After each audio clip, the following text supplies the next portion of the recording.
dalyvaus šitame forume Minutėlės Eidis Socialdemokratų partija, Andrius Kubilius Tėvynės sąjunga, Kęstutis Daukšys Darbo partija, Aldonas Rakunkienė Valstiečių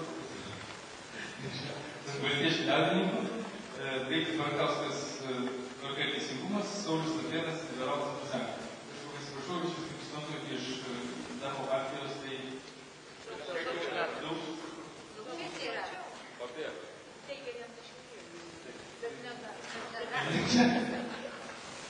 Truputėlį sąrašėlis netinka dalykas, tačiau kadangi visą dieną visi vargo klausėsi, kaip Lietuvos ekonomika turėtų vystytis, kaip mes turėtume sparčiai augti, konkuruoti su kitais ir nugalėti, tai pagrindinis klausimas tikriausiai, kaip tai mes turime padaryti, tai yra mūsų politikams, kurie iš tikrųjų turi atsakyti klausimą, ar jie mato Lietuvos ekonomikos panašumus, ar mato tas sritis, kurias būtina vystyti, o gal iš tikrųjų jie mano, kad problemų su Lietuvos konkurencingumu nėra ir mes puikiausiai vystomės.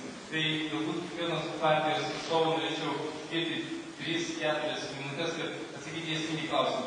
Jų nuomonė, kokia situacija su Lietuvos ekonomikos konkurencingumu ir ar jie mato dabar šiuo metu neįdėliotinis klausimus, kuriuos būtina spręsti, norint, kad mūsų konkurencingumas šitam pasaulio regione būtų geriausiai. Dėkoju. Iš tikrųjų, erdvės pasitempti yra daug, nes pagal aukštas ir vidutiniškai aukštas technologijas Lietuva nėra tikrai pirmaujančių tarpe. Trūksta tiesioginių užsienio investicijų.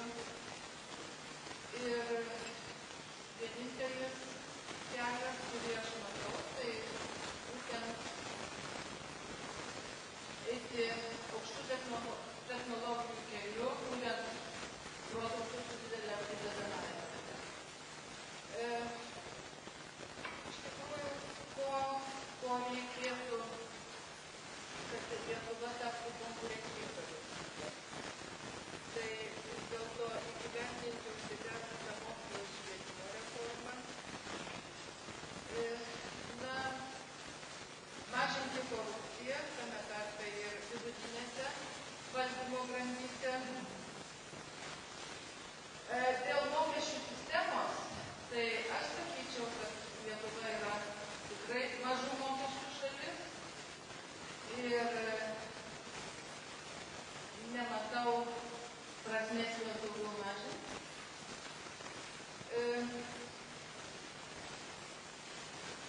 Be abejo, mums reikia skatinti gamybos produktyvumo didėjimą ir peržiūrėti biudžeto išlaidų struktūrą, kad plačiau ir sparčiau diegiant programinį biudžeto formavimo modelį. Tai tokios būtų pagrindinės kryptys.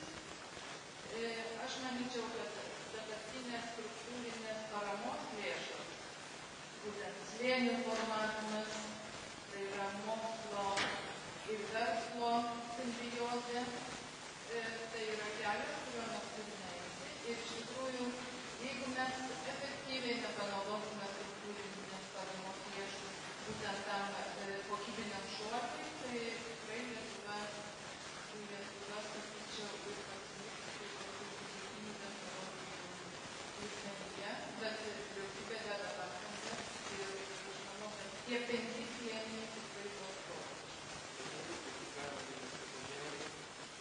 Ačiū labai.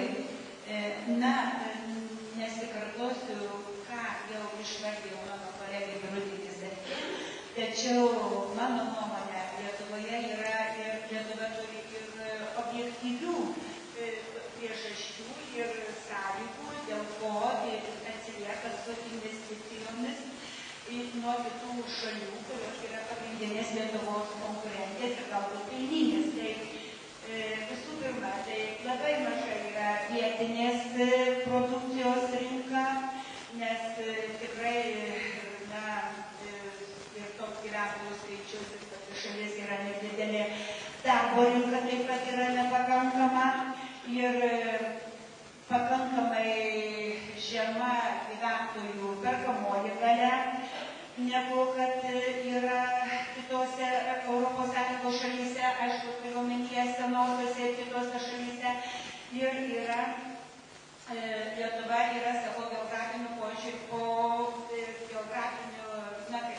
požiūriu yra pakankamai toli nuo didžiųjų ES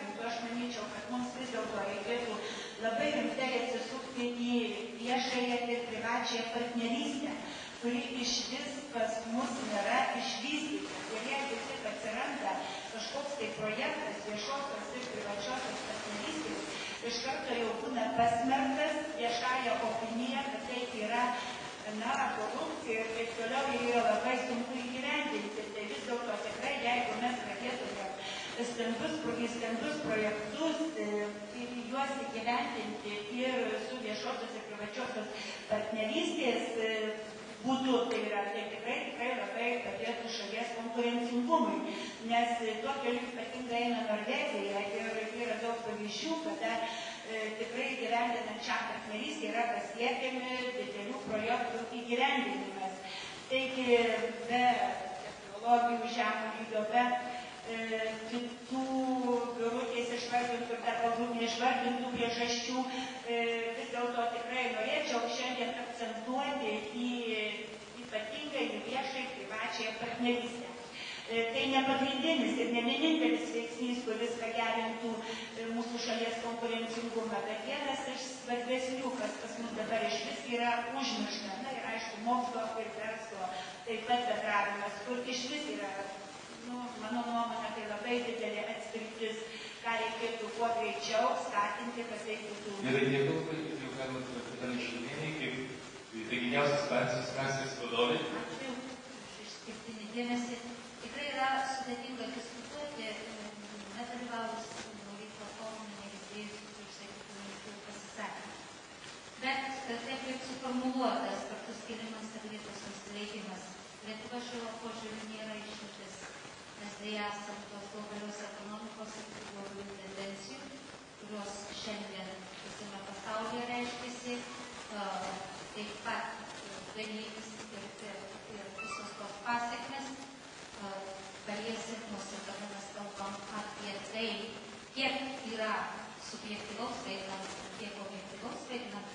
Galbūt vertindami savo valstybės konkurencingumą mes pernelyg akcentuojame tą subjektyvų vaidmenį, konkrečiu atveju vyriausybės arba politikų sprendimų. Žinoma, nuo mūsų sprendimų taip pat priklauso, bet paskui galbūt mes čia atsikeisim, jeigu kalbėtume apie paskutinius sprendimus, nors šiaip auditorija čia yra liberali, kalba apie tai, kaip reiškia turėtų būti vertinimas verslas ir kiek naudojamas biudžeto lėšos.